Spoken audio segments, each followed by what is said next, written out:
ये बिटिया के नाना के तरफ से ये 10 रुपया आया है। एक घड़ी मोरे सोना, एक घरैया।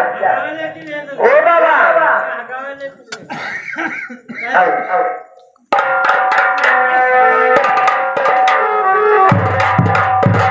हेलो हेलो, ये हमारे सहजराम, ये हमारे सहजराम, ये हमारे लड़काल के असलहरिया निवासी। ये इस शहर को कदर करते हुए, बाबा को कदर करते हुए ये 10 रुपये दे रहे हैं। मुझे जगरिया बाबा 10 लाख रुपया पूरा करे, उनकी मनोकामना से पूरा रखे। इस शहर को होने के बाद